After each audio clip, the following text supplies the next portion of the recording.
deGrom is back for the Mets, and the Blue Jays come in to the Bronx to visit the Yankees. Tuesday Night Live, Diamond Diehards is on.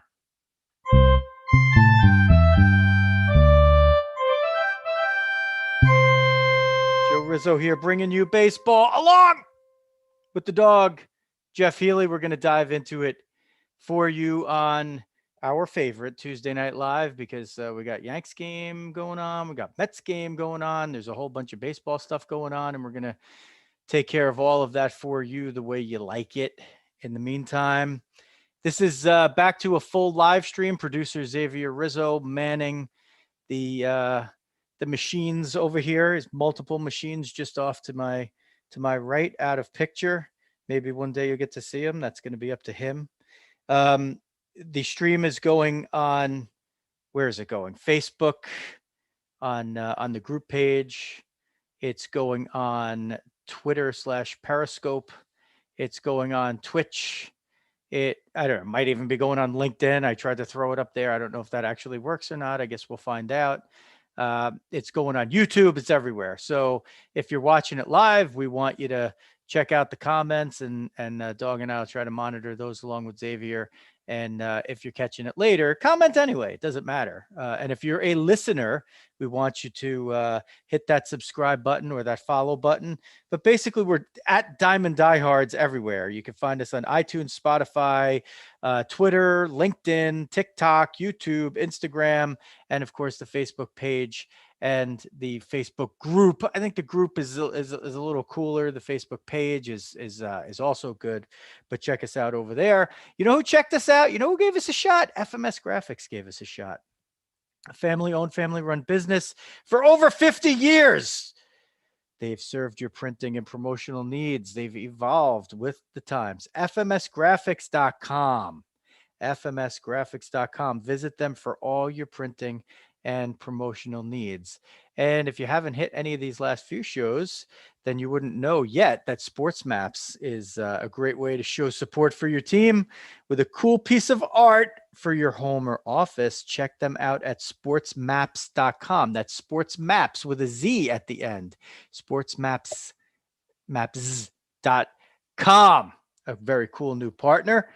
And my partner, my co-host, my cohort, and well, not really crime, but whatever you call whatever we're doing here, is Jeff the Dog Healy. And as usual, he kicks us off, leading it off with Veteran of the Day. Dog. All right, Riz, we have a timely one. This is a Riz suggestion, actually. So pretty exciting about this one. This one goes out to Ranger legend Colonel Ralph Puckett, who just last week received the Medal of Honor for his service in the Korean War. Colonel Puckett then was a first lieutenant, 23-year-old, in November 1950, where his 51-man company of Rangers was defending a position on the hill against hundreds of Chinese soldiers who were attacking their position for hours. He went out and exposed himself to machine gun fire so that his troops could go ahead and engage the machine guns, leaving a foxhole, calling in artillery fire right on top of themselves to drive those guys back. Wounded several times, as you would imagine. Eventually was unable to move. He was afraid the position was going to be overrun, so he told everyone to fall back. And he told two of his privates who were with him to leave him because he feared that he would slow them down and let the whole company get killed. The two privates ignored him and took him and grabbed him to safety. And it was obviously fortunate for the country.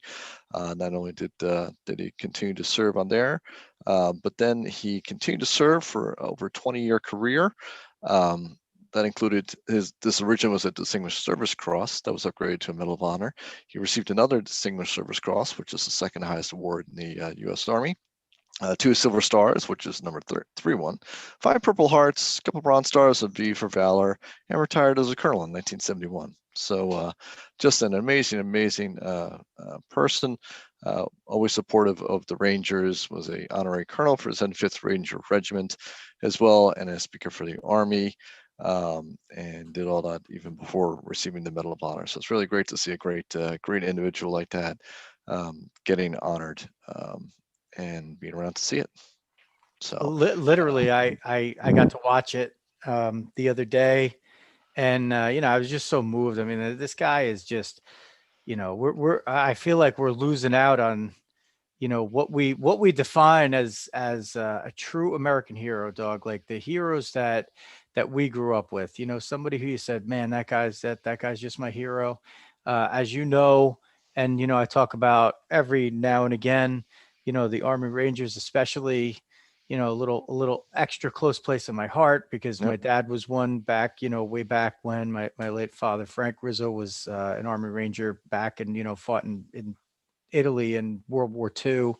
So just to see a ranger like that get recognized is it was listen, I don't know what anybody thinks about Biden, but he did a good job. Like when he's on ceremonies like that was, I think that you saw the best of what Biden does. Like he just, he handled that the right way. And um, you know, Colonel Puckett, they just don't make them like that anymore, dog. They Oh, just don't make them like that. no, absolutely not. And just a great way to go out and honor a true American hero. Okay. One of Dog's heroes in baseball is Jacob deGrom. And he's back in the lineup. He's starting in this game. This is Tuesday Night Live for a 25th of May. A beautiful day outside. And, maybe, Dog, one of these days we'll start getting together now with the kids, summer schedules coming on. Maybe we could start getting together and doing some of these in person in Chateau Riz or wherever we end up. But for the meantime, I got my Met stream, I got my Yankee stream on the phone. I'm going back and forth on the Facebook page and looking for some of these comments. I think I don't know if Uncle Paul joined yet, but the thing that's great for baseball is when deGrom is in there, and I know the Colorado Rockies don't want to hear about that right now, and the Port St. Lucie Cardinals didn't want to hear about it when deGrom was striking out every guy on his rehab assignment. They're like, "Good morning to everybody except for Jacob deGrom." But he's back. 3 innings, 8 Ks. Yeah, it was, yeah, that's what it was. I was like, "Who's the guy that got on base?" That was pretty good. So Modern day hero. he's also, unfortunately for the Mets right now, their most recognizable hitter in the lineup. And I know you were checking out. You went like I think you sort of were doing it as a gag, but you went out. You were on the depth chart right before we jumped on, right? The Mets depth chart. Yeah, it's just amazing looking down. I mean, literally, I think they literally had 3 outfielders. That's it. So it's Dom Maben and Khalil Lee, one of which is on the opening day roster. Yeah, just horrifying. We were chatting a little bit beforehand about just sort of. I think one of the good things the Mets did this season, they obviously added a bunch of top end talent, which has worked out. Man, that's all good. But they've been saved by actually a lot of the depth that they picked up, and I think people are kind of commenting like sort of like guys like 19 to like 25, 26. They put a lot more emphasis on getting the roll count players that every team needs. And first 2 months, we've pretty much gone through all of them at this point. And it's amazing. I mean, they're 21-20 somehow. Even with all those injuries, and if you didn't have these sort of depth guys, they would have been toast at this point. So the bench is really kind of holding in for them at this point, and the bullpen doing well, and half the starters that they have. So yeah, seeing Jake back with the big arm and the big bat, see if he can keep his OPS around 1,000 or so. So it's not double Lindor. He did. He struck out just like a moment ago, so that kind of derailed him a little bit. And now, okay, folks, we can't do play by play. Okay, but they're in the bottom of the third. It's 1-1 against the Rockies, and Dominic Smith is up, and he's about to see a 3-1 pitch from Kyle Freeland, who's making his seasonal debut for the Rockies, and Okay, so we're not doing play by play, but if you bet that Smith walked, that bet would have just cashed. So that's not play by play. I'm just saying it. If you made a hypothetical bet, what would have happened? so, it made me think of Dominic Smith, dog. And he was a guy that, he was like square in our radar from all this off season. Like every time we were looking at something and we were talking Mets, so much of it just centered around Dominic Smith, what you're going to do with him and how you're going to use him and everything else. And I said right from the beginning and stood by it staunchly that, for me, it's like not even a question. He's my everyday left fielder, righties, lefties, whatever. He'll feel decent enough. He's not going to kill you out there. He shows you that he's a pretty good first baseman, and he's, going to get at least a passable in the outfield, and he's going to hit. And then, dog, on opening day, Rojas keeps him out of the damn lineup because the lefty was pitching. And I went crazy. You still haven't got over this. You still haven't got over this. I went nuts. And you know what? I'm telling you, he's still only at like 234. I think that fucked up the beginning of his season. I'm telling you. Come on. And didn't he home run? Didn't he hit a home run in like his first game or something like that? In like game 2 or whatever? Dog, the guy rakes, and he's hitting 234, dog. And he has about, in the middle. He's trying to fit in with his teammates. They have to fit in with him. He's the lead dog right now. All of them are hitting 50 to 100 points below what they're supposed to at this point. Of course, Tomas Nido doing clutch Met goes and grounds it out, makes the third out, leave the bases loaded. So Mets are in rare form as usual. Yeah, I mean, listen, there's a bunch of guys, of veteran hitters who all should be hitting for the Mets, and they're simply not. And it's the one, we got to talk about Lindor, right? It's getting to be late early, as they say, right? And I've been sticking them like, be cool, whatever else. I mean, you got to hit above the Mendoza line, right? I mean, at least he's playing decent defense, but for like a friend of mine was commenting, it's like it felt like the 25th time this season we're like, this could be it for Lindor. Like this will be one that's going to launch him off on it, and we've gotten one or two, but not a lot so far, and it's killing them. And unfortunately, the whole problem is that it's like the entire lineup is doing that too. Actually, the worst thing is, like we say, it's killing them, and they're sitting there in first place. So, like they're getting this massive break by the fact that the rest of the vaunted, we thought NL East was just going to be better, and as of this Riz Dawg show Tuesday Night Live going out into the ether May 25th. It's just simply not the case. I mean, you have, at least finally somebody crawled above zero besides the Marlins and run differential. And it's the 23 and 24 Braves who are now plus 11. And that's because they won a game 20-1. It actually, the game that they won 20-1 put them like at even. I was like, wow, they made up a minus 19 in one game here. It's pretty crazy.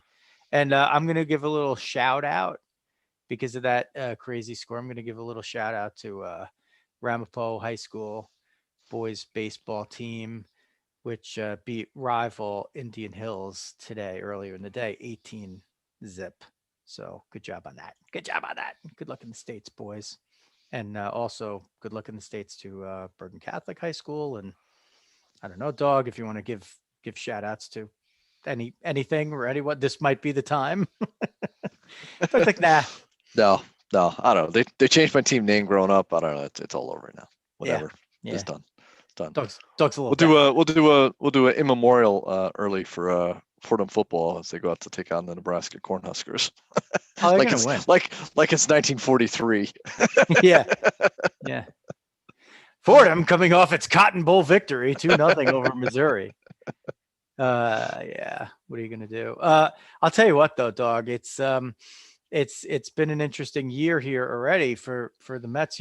Listen, you can only you can only play the games on your schedule. They've played a few less than their rivals. The Nationals have played 2 more games than that, but the others, Atlanta, Miami, and Philly, have all played like about 5 more or so. So the Mets are going to have to make up some of these games at some point.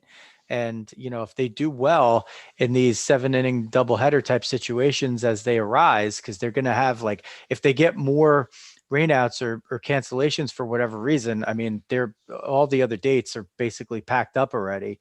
So they got to really take advantage of that. But what jumps off the page for me, Dog, is Mets are only 2-10 against teams above 500.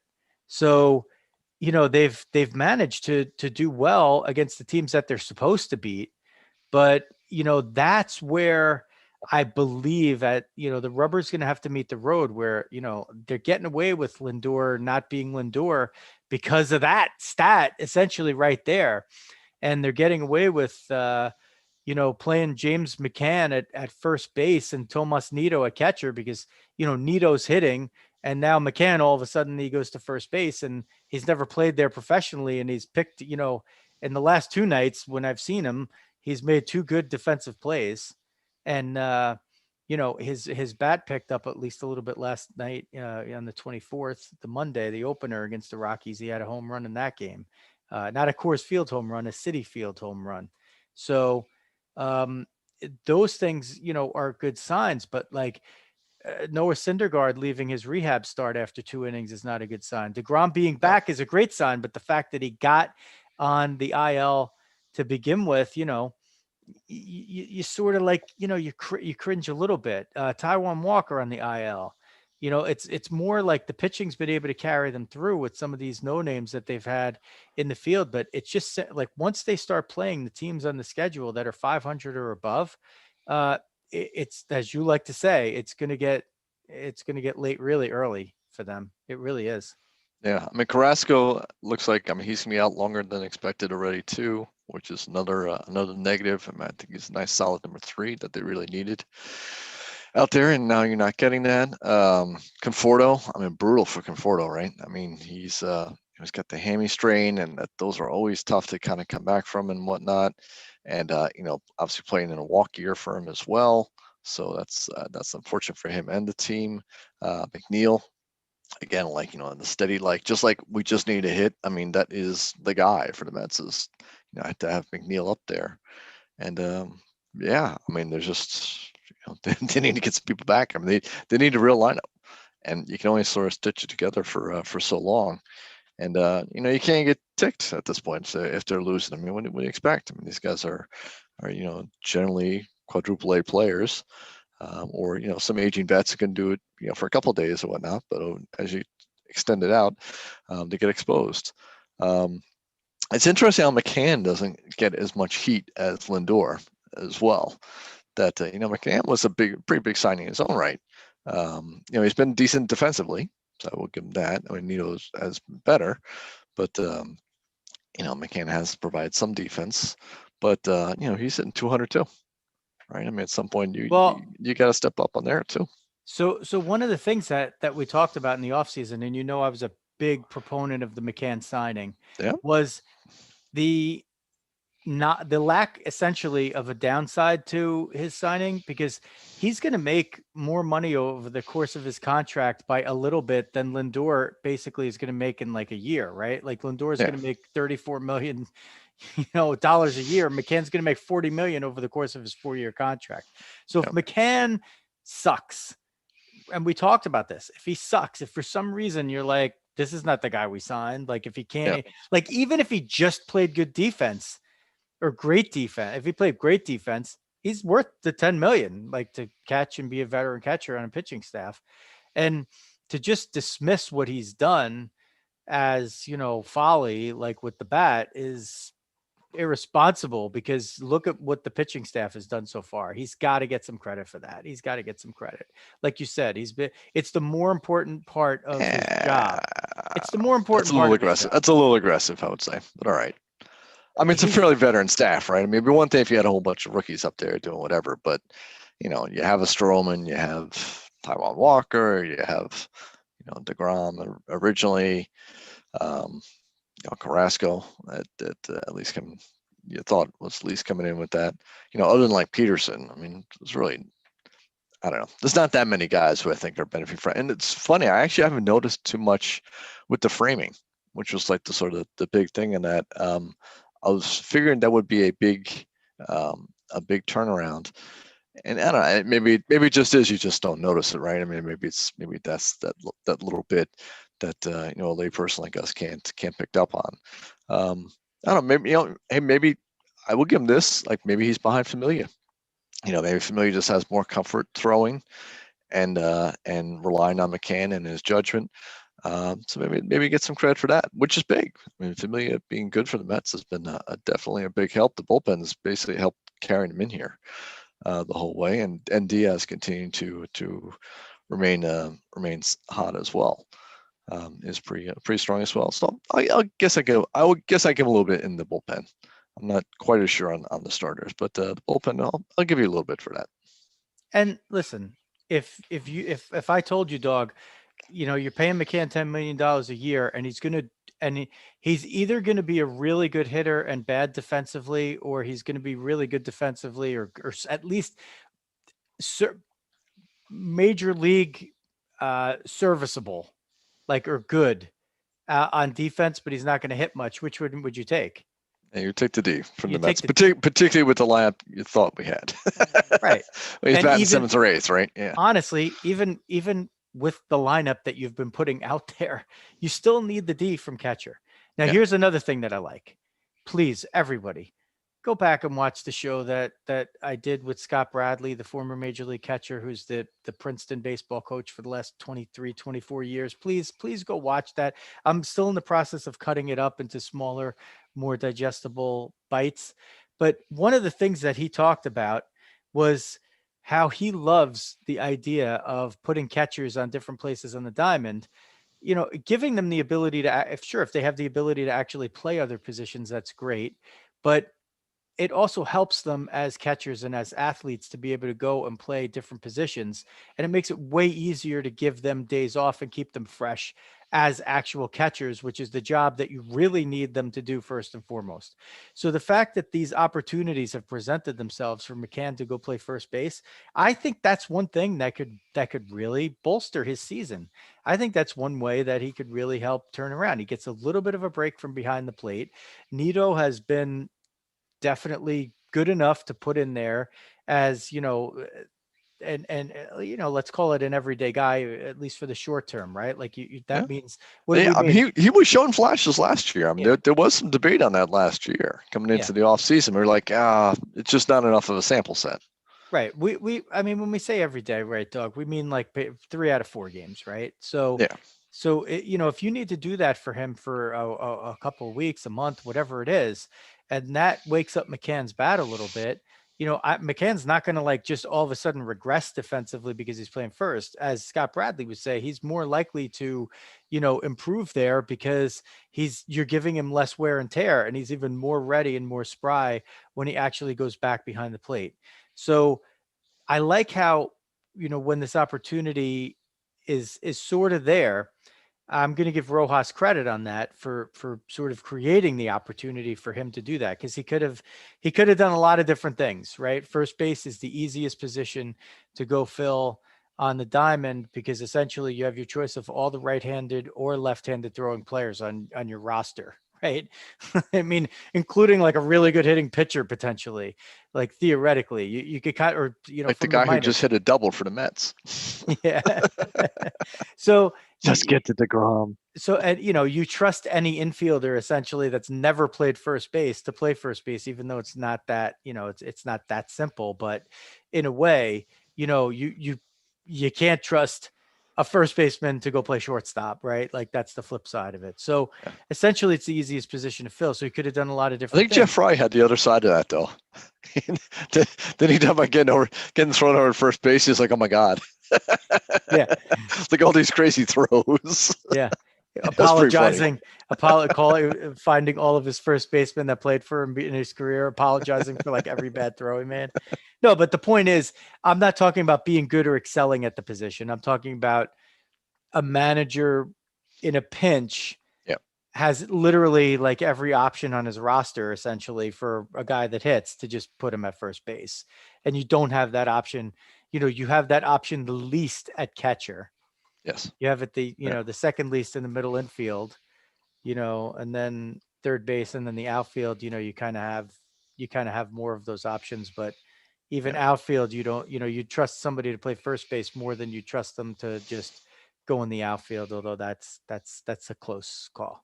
Yeah. But I like, so I've been a little critical of Rojas, but I got to say I got to give him credit there. I like what he did, and I think that I think it jump starts McCann. I just have that feeling, and I know you were saying before about like there's been all these moments where we feel like oh, this could be it for Lindor, and it just hasn't happened. But the good news for Lindor is that the Mendoza line is becoming league average. So if he could just get to the Mendoza line, 12 more points as we speak. If he could just get to the Mendoza Just be a line, zero. yeah, Don't be a negative. Be a zero. like he's just he only has to just barely exceed Plutarski's grade point average. That's a little inside baseball for the graybeards like us. That's right. Yeah. And So McCann at first, you wrote 4. It's actually not 4. He's like a solid 2 already with that play. Yeah, I know. He did. Well, they wouldn't. It might be a lot. I don't know if Stratomatic would just give him a 2 right off the bat. They might give him a 3. They might give him a 3 after that play. Come on. And the play last night was great. He was the only guy on his side of the infield, and he made a sick play. That was. That's not, that whole. It does get harder with this whole shift stuff. All right, Dog. So is that what I think we kind of covered up the we beat on the Mets enough. Yeah, that's pretty good. To replace Mets. They gotta watch in the rearview mirror here, because the Braves are basically like homering, like it's 1987, right? I mean, would they hit 7 home runs the other day, and 2 of them are grand slams? But looks like Marcell Ozuna might have just gotten hurt. He was trying to go on a ground ball to the right side against the shift where he started on second base. The Red Sox fielder, I'm not sure who it was because of the alignment, but got the hard ground ball in short right field and threw to third, and Ozuna was diving in, and it looked like he had a hand injury there. So that would be a pretty big deal for them, because he's one of the boppers in the middle of that lineup where they could just, their lineup is more like the Yankees lineup than the Yankees lineup is, right? Like they just, there's some games where they're just going to hit the ball over the wall and there's like nothing you could do about it, but still under 500. So they're going to have to look, very closely in the rearview mirror at them. Miami's 23-24 as well. Same record. The Phillies are 23-25. They've run into some of their other problems here. The bullpen problems that were a strength in the early part of the season, sort of, the last part of the few weeks have started to look like their bullpen of last year, right? Which was a disaster. And the Nationals, of course, Dog 20-23, and Strasburg's back.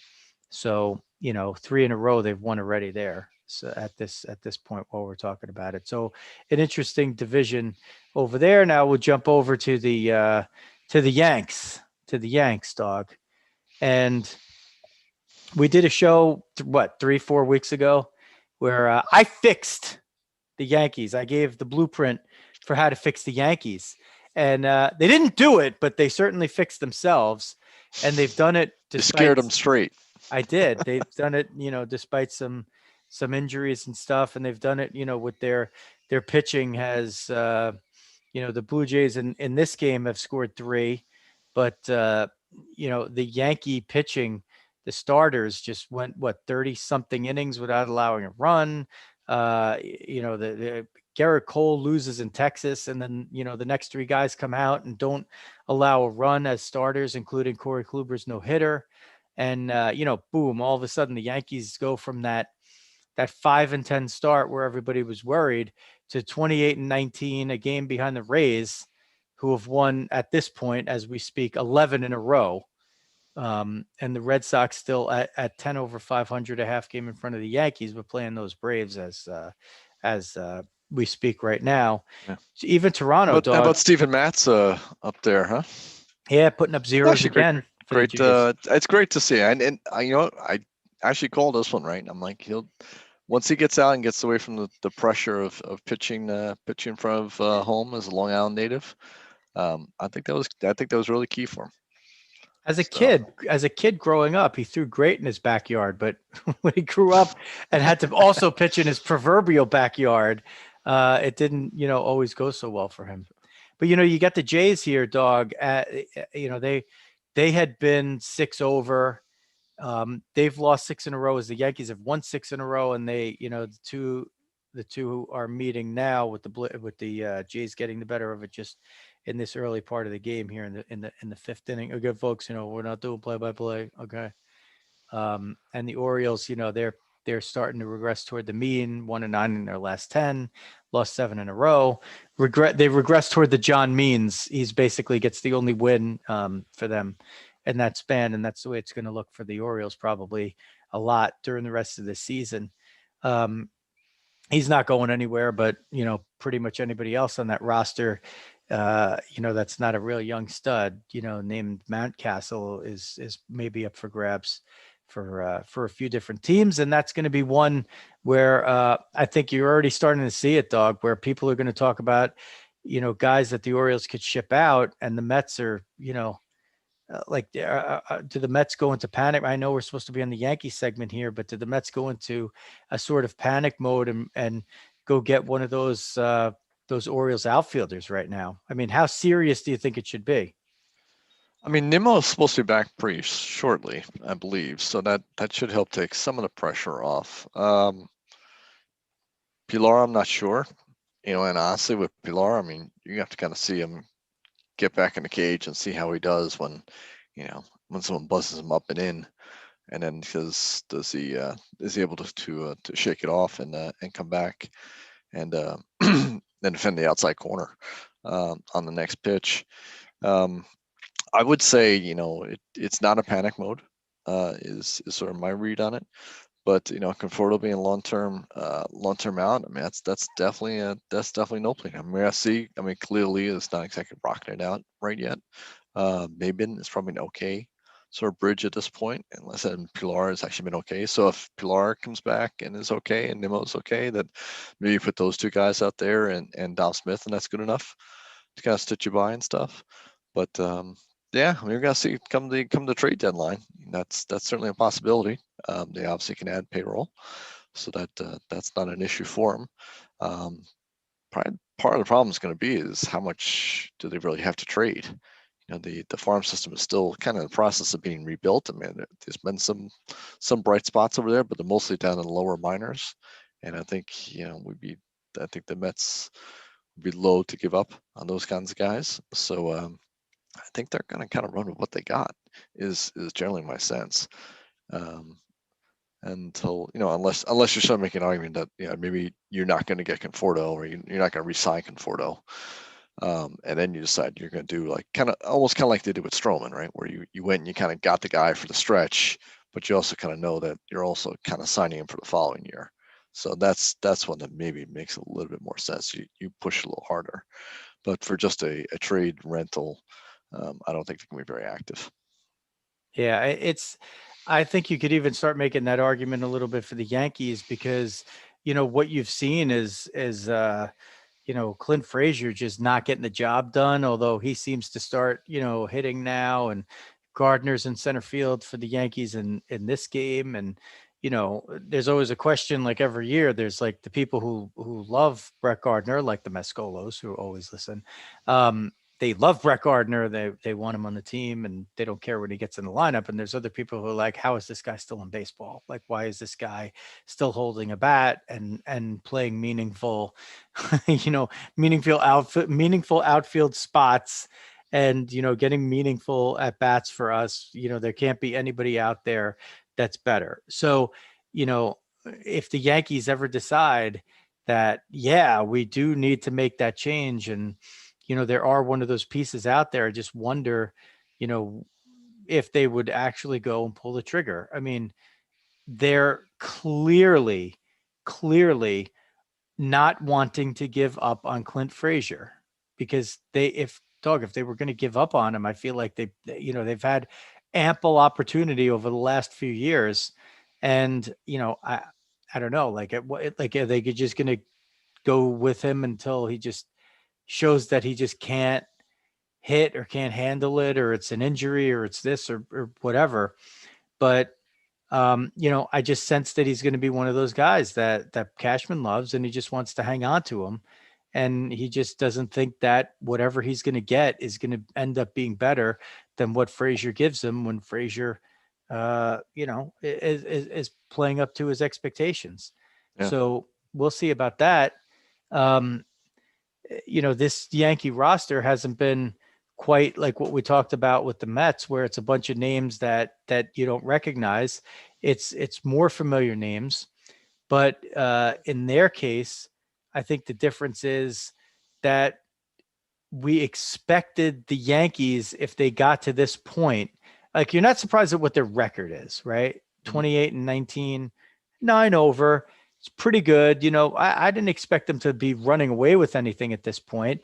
And the fact that you have a couple of other teams in there keeping them from the lead, and they're the Rays and the Red Sox. The Rays are expected to be there. The Red Sox, not so much this year, but they're still the Red Sox, right? So you Yeah. can't ever count them out. The thing that the Yankees are doing is they're not doing it by hitting all these home runs, right? Like, that's the surprising thing. And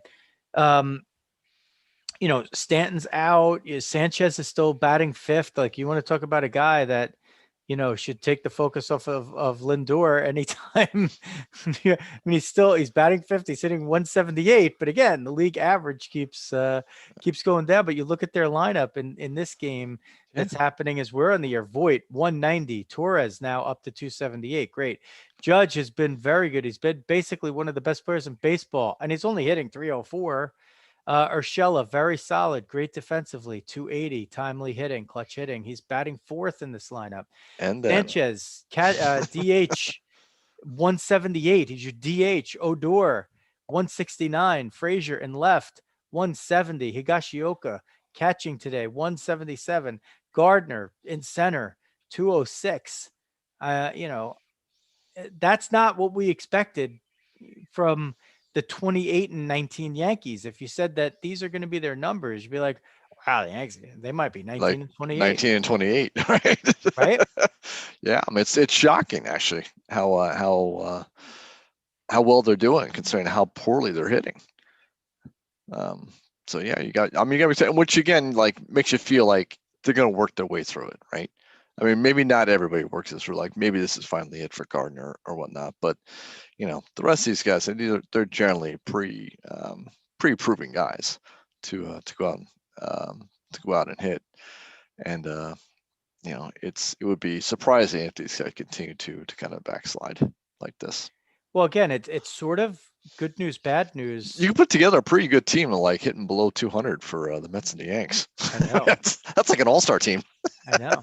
It's good news, bad news, or bad news, good news for the Mets and the Yankees. They're both well up in their divisions, right? Meaning high. Either the Mets are first, the Yankees are third, and that could change even by the time we're doing this show, right? Like, it could go a little up or a little down for either team.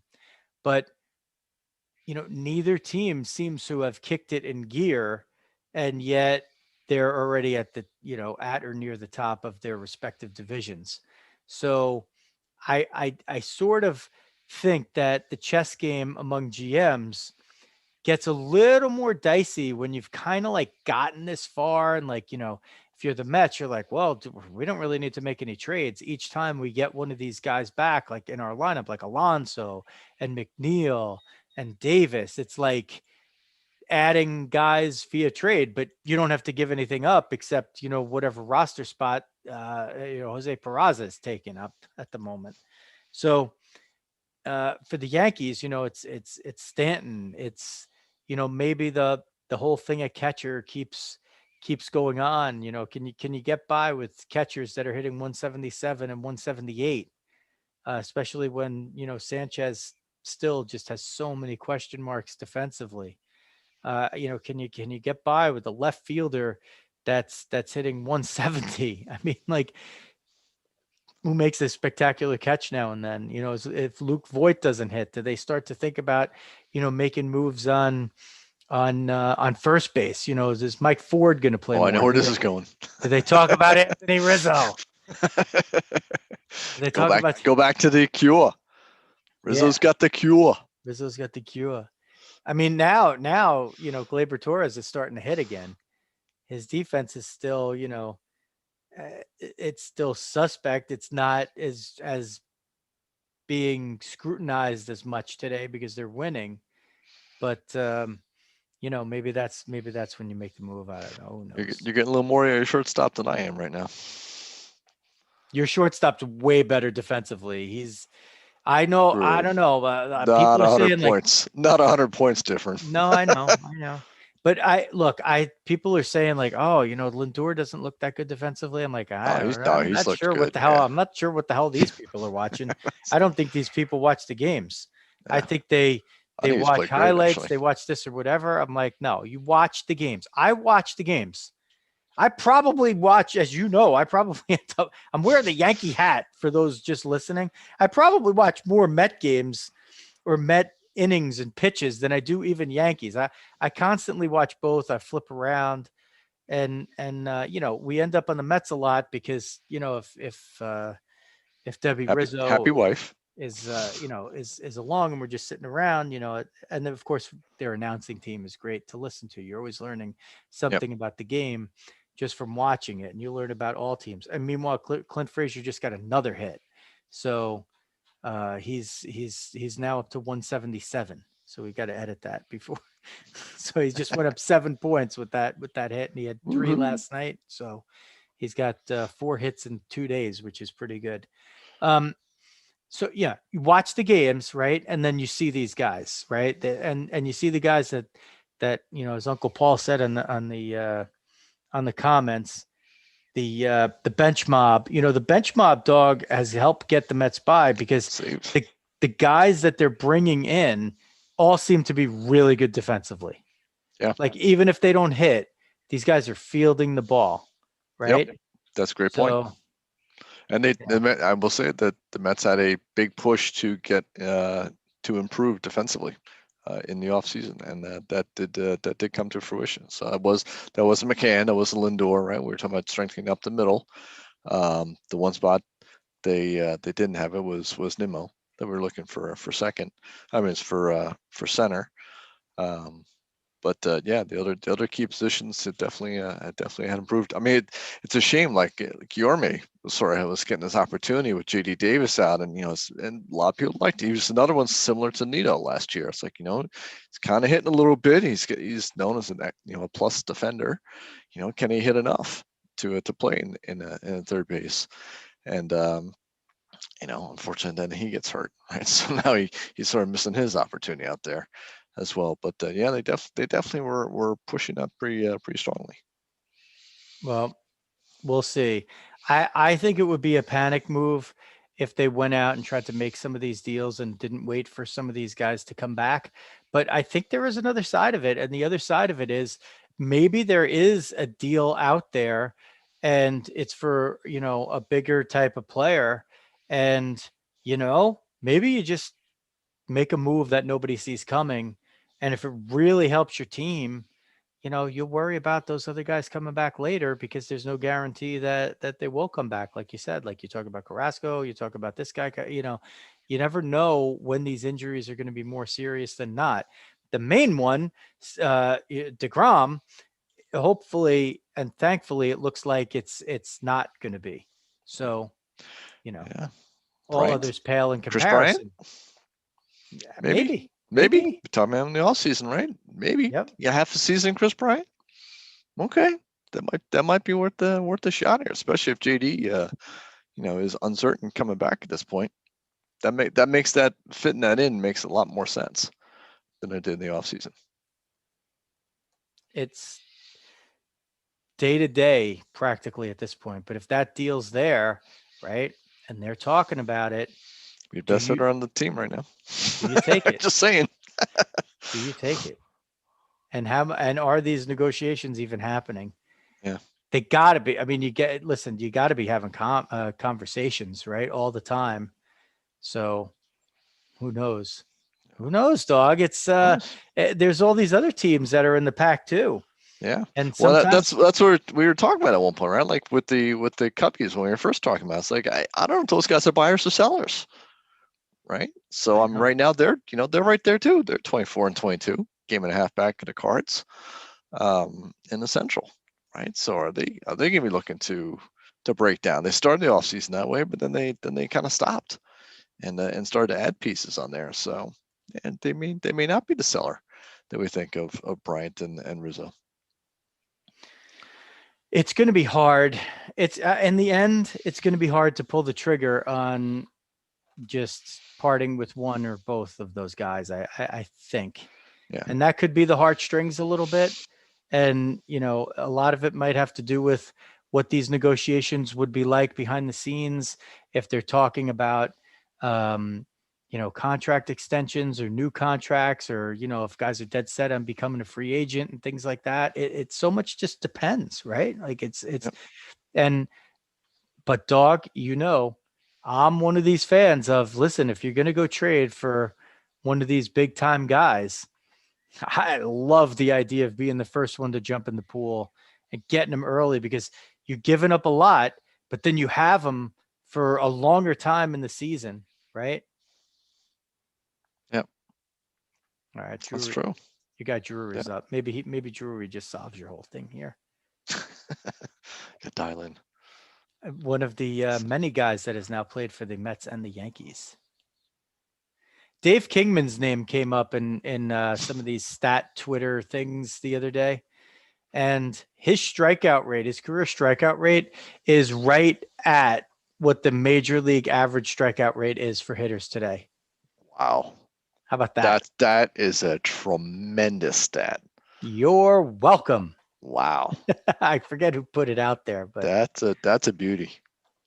That really says it all. Actually, really, right? I mean, how much flack back in the day was that? And that was for a guy who, I mean, what he hit like 500, right? for Or just short, right? Yeah, 442, I think, something like that. Yeah, that's true. I don't think it was 500, but he was like just shy. And Now, listen, the problem, and a lot of people are like, well, he'd be a superstar today. He wouldn't be a superstar because he didn't walk. yeah. He didn't have a high walk rate. He didn't have a high walk rate. So if he had all those homers and he had a high walk rate, yes, 100%. And would he be a star to some level today? Yeah, he'd be a guy that got paid. Yeah. But he would strike out more than 24% of the time than he did against pitchers of his day. These guys would strike him out a lot more. So there's your sort of flawed thinking, and my sexy stat that I threw at you that got you, and I reeled you in with it a little bit, but like you can't tell me that he wouldn't be I don't striking know. out more today. I Like don't know. he's facing specialized relievers. The right? pitchers, I mean, pitchers are faster, right? But do they all know how to pitch as well?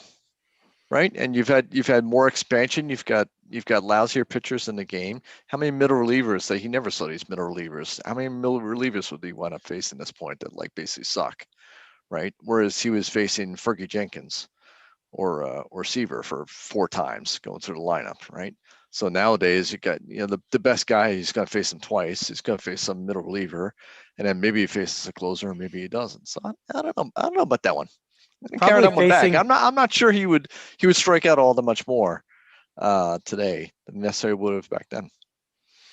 How many more righties would he be facing?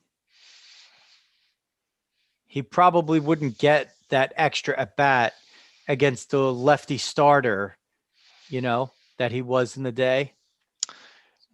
Yeah, right. I suppose. I mean, there's fewer lefty starters to begin with, right? So I'm not maybe a little bit.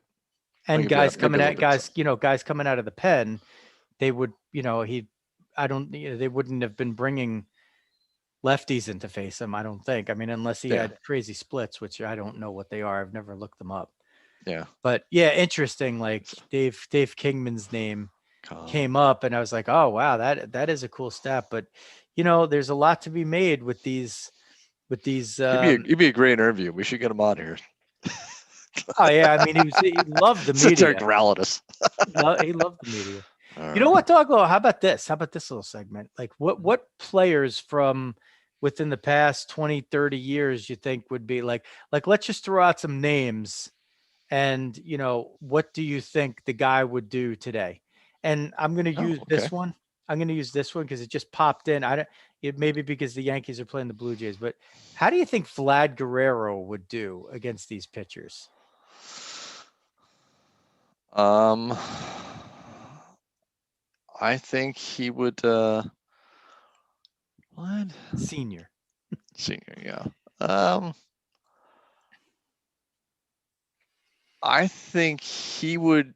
See, now I'm gonna kind of go a little bit counter, because he was kind of ready in the time of not necessarily the starters going as long now. So where I was sort of saying with Kingman, I think he actually would suffer, because I do think pitching today versus pitching when he was facing it, I do think pitching is stronger today than it was then.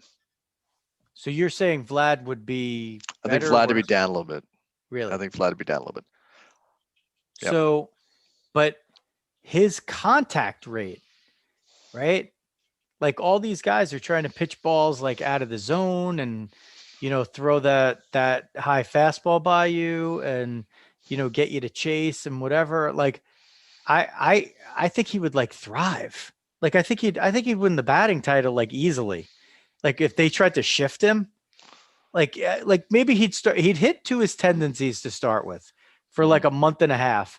And then he'd watch like the second baseman going over behind, and he would just like hit the ball past the first baseman like 6 times in a row. I think because he could.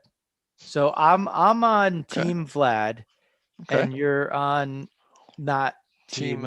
You're on team pitchers. Team today, yeah. Team today. Okay. What about now? This is hard because neither of us saw him, but let's say Yogi Berra. Where would Yogi Berra be today with the shifting and everything else? Situational baseball. Honestly, I mean, if you see, it's tough, because would they shift these guys, right? Because I think any player from kind of like mid 90s before would devour the shift. Like, I mean, even in the 80s when we were watching, right? I mean, all those guys could hit. The hit and run was there. Everybody could hit behind. Like, you was guy in first, you like hit it to right field. It was first and third. I mean, the entire league was based around that. So if the guys are shifting on that, all those guys would hit a ton. So I'm Team Yogi on that one. Yeah, I'm Team Yogi too. I think he's similar. He's like a left-handed Vlad Guerrero, where he would,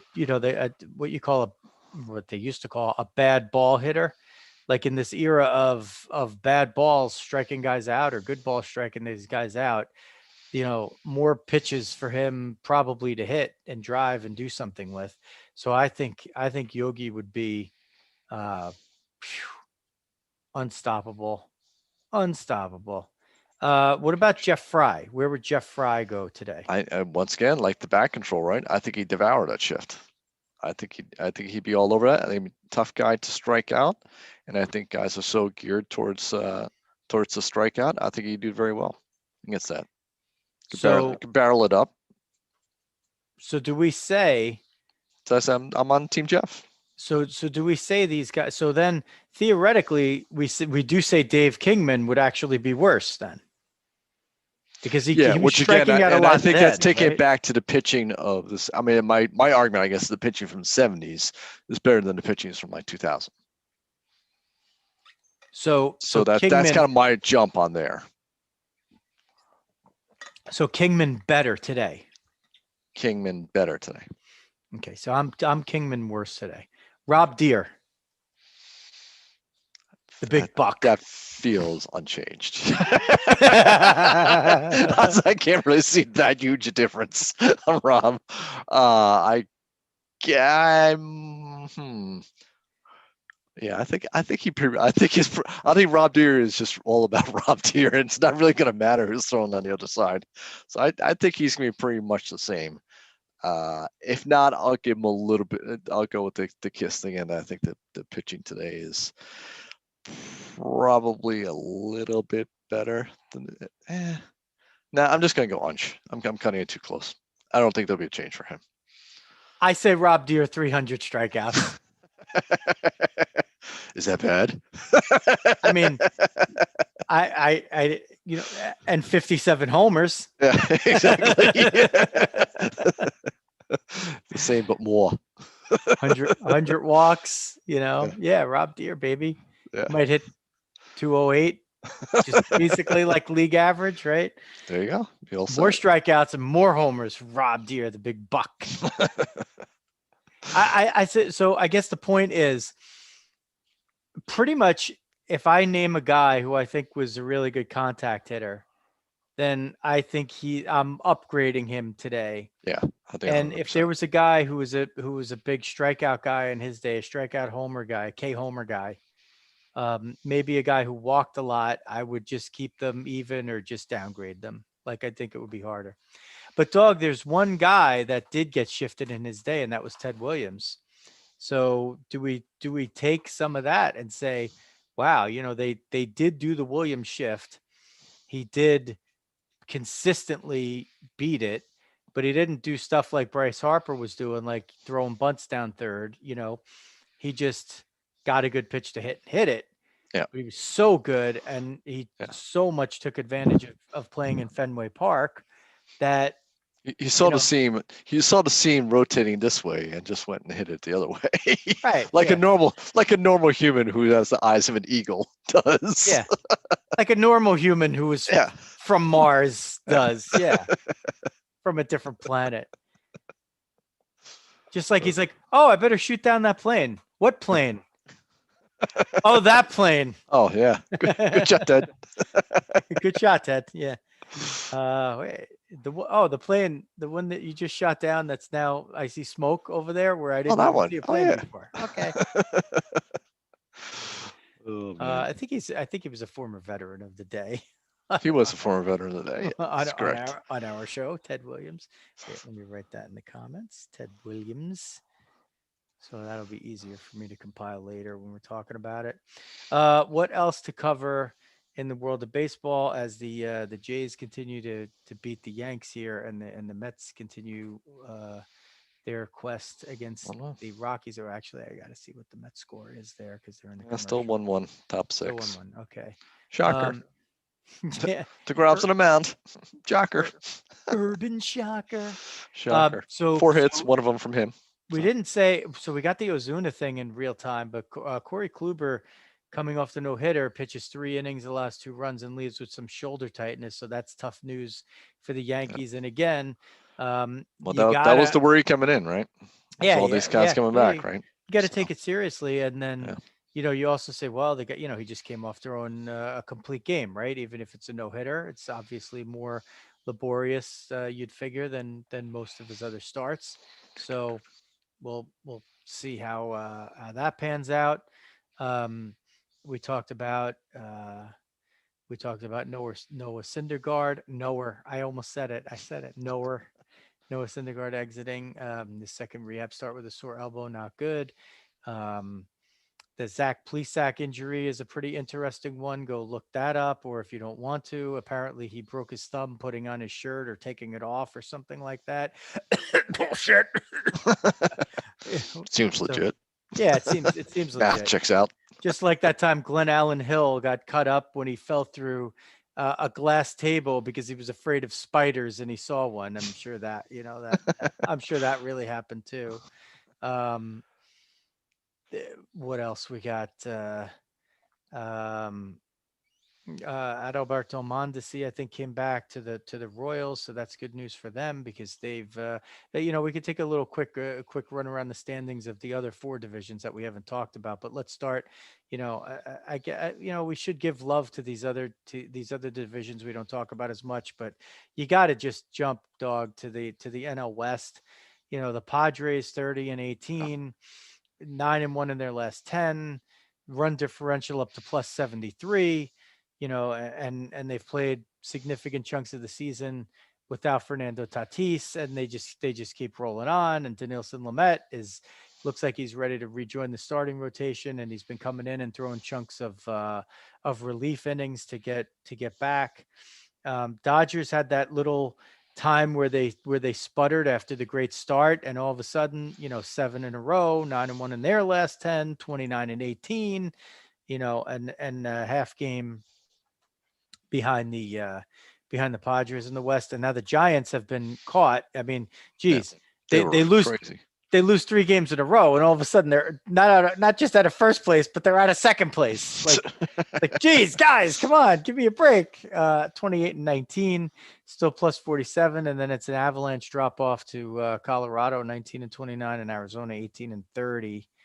So they're those, and like you said, Doug, before the show, right? It's amazing how quickly here we're seeing the haves and have-nots, right? Yeah, the have separates from the have-nots.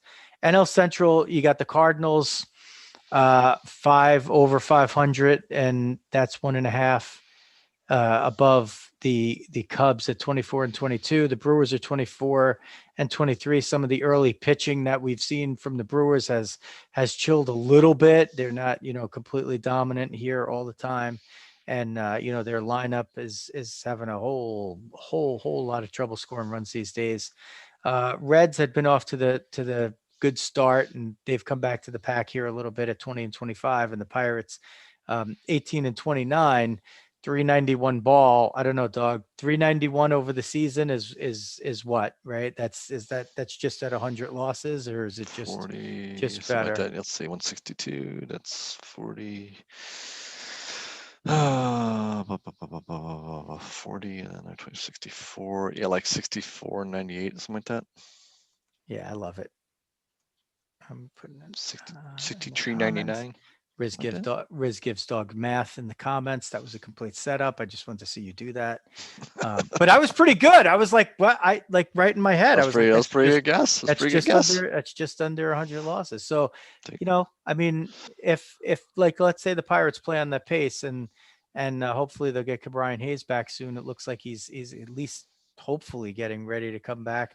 If they play at that pace, and then all of a sudden near the end of the year they pop 6-7 in a row, maybe they get to 70 wins. Who knows? I mean, that would feel like probably a victory over there for them. Yeah. We talked about the East in the National League. We'll talk about the West in the American League.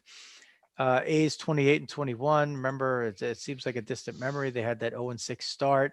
The Astros, Dog, 26-21, plus 59 run difference. And, this is just this crazy thing that we've seen where it's like one team in a division has a plus minus that's in the green, and the rest of the division's in the red. And it's the AL West and the AL Central, both the same thing, because the White Sox are 27-19. They're plus 68. Everybody else is under. Now, it's not as bad as in the West. The A's are 28-21, and they're minus 13. So either they're going to keep winning, and eventually they're going to pop one of these, 15-2 games, and it's going to be even, and they'll keep building it up. Or maybe they're playing a little bit above their heads. But it had to do with that first series where the Astros just battered them and scored, 8 runs a game. Double. Shit. Doubled in Dom Smith, Riz's guy. Kelnick has not seemed to boost the Mariners, but they're still only 22-26. Texas 22-27, and the Angels now without Trout for a while, but with the probable at this point AL MVP Shohei Ohtani, who we talk about a lot, at 20-27. So that division does present itself as a potential where, if a couple of moves happen, or the A's sputter, the Astros sputter, and one of those other teams finds its way, we could see an upset maybe coming out of that division. But, for now, it looks like Oakland and Houston are kind of in control. White Sox, like we said, and then the Indians are in second at 25-20, and they're -1. So their plus minus could be above by the time you're looking at the standings after watching this show. Change it to a homer. What? They must have challenged it or something like that. They had wow. Tomas Nido homers. By the way, how great are we talking? It's like we knew. They're Love going it, to be like, love people are going to know the result of what happened when they're listening or watching this back. They'll be like, they knew. No, it's a live stream. And I have Xavier Rizzo here to prove it. I have Exactly. here to prove it. That is a homer. That's a horrible call to start with, but a good reversal. The Royals 22 and 23 after the great start, but now they get Mondesi back in the lineup. So we'll see if that bolsters them into that next group. Tigers 18 and 29, the Spencer Turnbull no hitter. And then I subsequently pick him up in my fantasy league and forget to put him in because I didn't look at my lineup yesterday. And the disappointing Twins at 18 and 29, they have to be looking at that 19 and 31 mark, Dog. Why? What is the significance of getting to 19 and 31? Can you tell me? The Twins, right? Playoff team last few years, very disappointing so far. You know, if you're a Twins fan, you hope they're a sleeping giant. And what does 19 and 31 mean? Tell me. I don't know. That was their record when they went on a crazy run, but I'm not going to remember the run. Okay, but maybe it wasn't them. Okay. Maybe it wasn't them. So some other team came Where from did them. they move from? Oh, come on, man. You're like crushing me on this. I got math on the fly. Where did the Twins move from? Where the hell did the Twins move from? Washington? Yes. Yeah. The Senators? Was that? Right. But what team won the World Series in the last full season played in the majors? Washington. Yes. Yeah. And what was their record in 2019? Wow, this is after 50 games. After I'm gonna guess games. they were the Nats were 19 and 31, and everyone's writing them off. They were. And then what happened? They basically lost like 5 more games the rest of the season. And they won 4 games in Houston in the World Series, despite trash cans being bashed. So I feel like the 5'5" kid in high school basketball game, like Riz just keeps feeding me the ball, and I'm just like clanging off the rim and clanging off the rim. It's like just take the shot, dog. Maybe for us it's more like hockey when you're stuck on defense all game, and I'm like, I'll go running through a bunch of people and then just leaving you the hockey ball right in front of the net. You're like, oh, I didn't see it, dog. I'm trying to get you a goal. Yeah. So if you're smart, right, what you'll do is you'll do what that guy did a few years ago. Bet 100 or 1,000 or whatever he bet on the Nats to win the World Series when they were 19 and 31, and he got like ridiculous odds.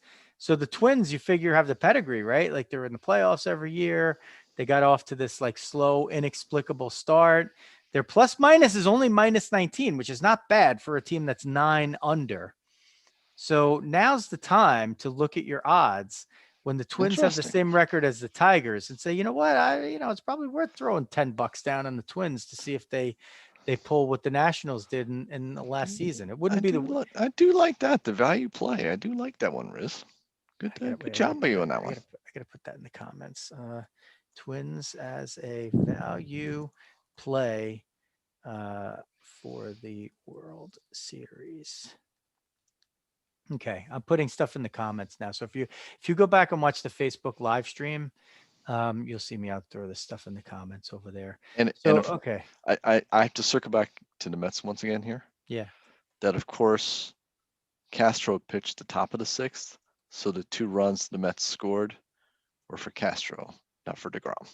So deGrom once again gets screwed.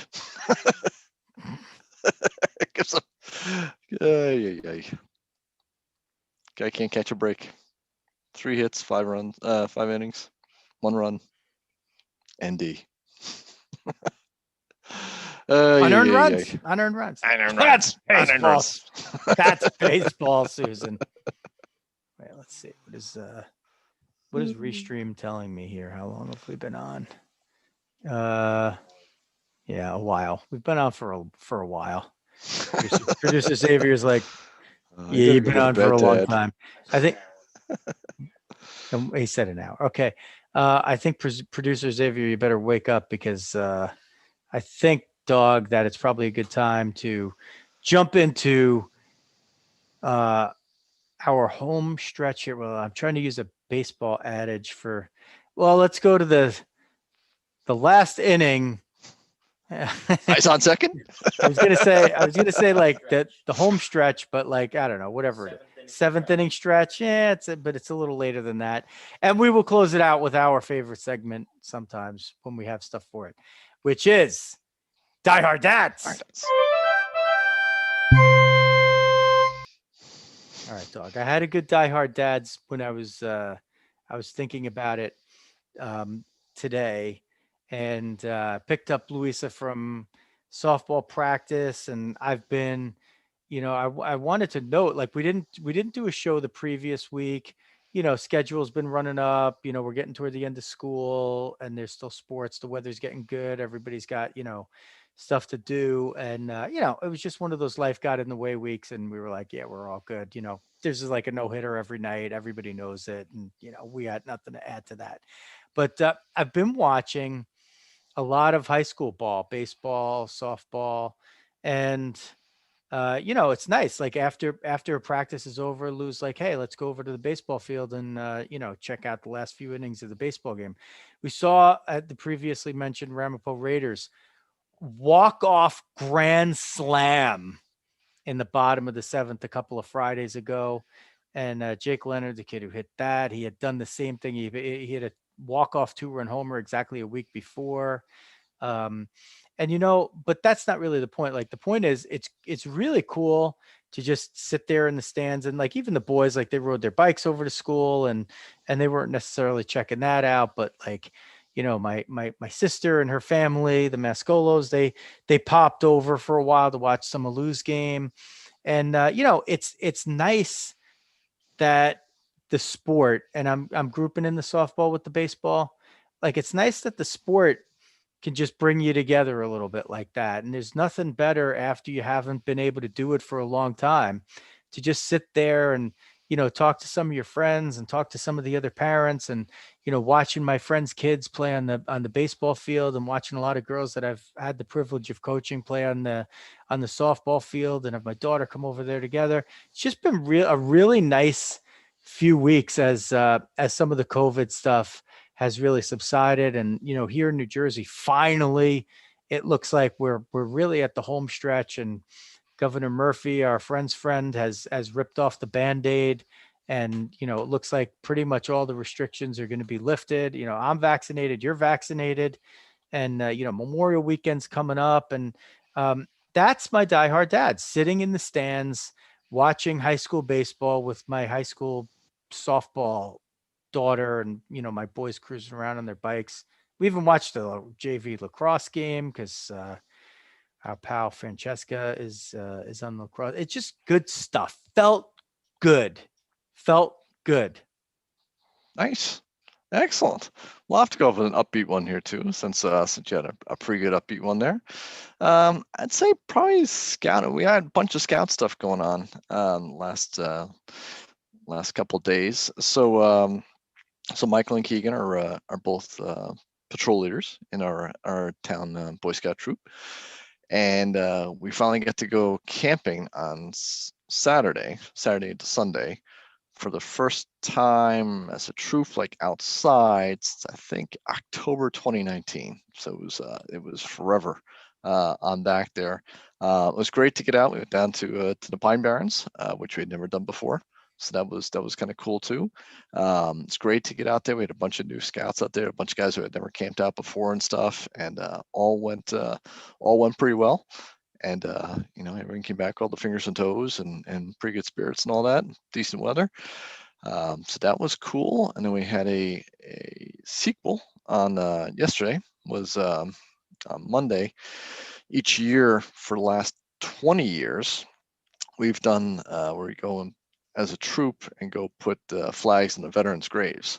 So last year was actually canceled, but like 3 or 4 of us leaders that kind of went and did it anyway.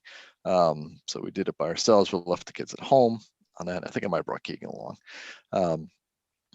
But this time we got to go over. We had like 25 scouts or so, kind of going around putting the flags on the veterans' graves, and that's always a very touching experience. And it was good for them. Perfect weather. It was great kind of see. I got to see my former scoutmaster who's still involved with us and everything as well. So it was great. I hadn't seen him in quite a while. So it was definitely great experience there. One of the scouts' grandfather was a Vietnam vet, so I got to chat with him for a little bit as well, which was pretty awesome. So yeah, it's good times. Things are getting better. Weather is getting better, and things are looking up. I should note too that it also mixed into this past couple of weeks. Dominic had his band concert for school, Uh, and it was conducted outside in the parking lot, but a back parking lot. Everybody brought their lawn chairs. It was a perfect cool. night. And these kids had not played together the entire year. Wow. And now, of course, like I'm a freshman parent, so I'm not used to whatever the quality of the band is. I'm used to like middle school level or grammar Yeah. school level. Yeah. So, some of these older kids who have been doing it for a long time, I think helped the quality. But it was amazing. Like it was amazing how well they played together. And that was a nice, enjoyable night, like seeing familiar faces.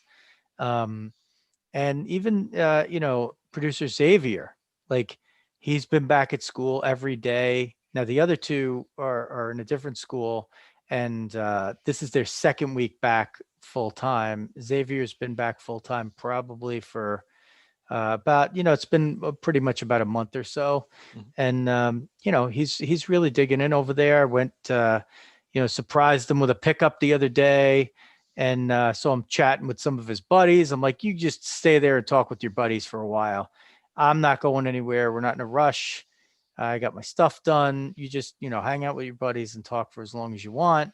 And these are things that they haven't really like. They're such simple things, dog, and they just haven't been able to experience them. Like stuff that you and I would just, we're not big take it for granted guys, but we take it for granted, right? Like that we Yeah. just got to hang out with our friends, like from our school. Like these kids haven't even had to do that. So it's just nice to see. It's things are starting to feel normal. There's fucking traffic all over the place, which sucks, but that's kind of normal too. Like I wish we could have skirted that part. Um, and I'm throwing F bombs on the show again too, which feels kind of normal as well. So I think we could probably wrap it up there. Yankee Met Tuesday Night Live is always usually a pretty good listen. So hopefully you've checked it out, or if you're just jumping on now, if you're just catching this live stream or something, or you're catching this in the middle, go back and check us out on iTunes or Spotify, Stitcher, wherever you get your podcasts, your audio ones. If you don't want to watch the video, that's cool. I'm an audio guy myself. So go there. If it's a subscribe, if it's a follow, please do the requisite duty and join the Diamond Diehards family that way. Props to fmsgraphics.com. Check them out for all your printing and promotional needs, and sports maps with a Z, sportsmaps.com for great way to support your team with a cool piece of art for your home or office. Those are our pals. Working on some other sponsors too, dog. Exciting news. We'll talk about that offline. That actually just came up the other day. And if you're Nice. interested in working with us, you can work with us directly. Like we're the ones who talk to you. We formulate all this stuff. Go hit us up on the LinkedIn page. I'd say we're Diamond Diehards over there. Or if you're on the Facebook group, Twitter, Yeah. whatever, at Diamond Diehards, we're pretty easy to find. So if you want to You can hit check us it up in out, the DMs, like the kids say. yeah, if you want to check us out, and maybe do some kind of stuff like that, that would be great, because the network is a growing. So I think that's going to do it for the Tuesday Night Live. deGrom gets robbed of a win. Well, maybe we think, and the Yanks battle the Jays and a lot of other stuff covered. How would these guys do if they were in baseball today? Covered a lot tonight and had a lot of fun doing it. A really nice Diamond Diehards, Diehard Dads segment, a super, super veteran of the day, and time well spent with my buddy the dog and producer Xavier, my son. So that'll do it for Tuesday night. For the dog, Jeff Healy. This is Joe Rizzo. Diamond Diehards is out.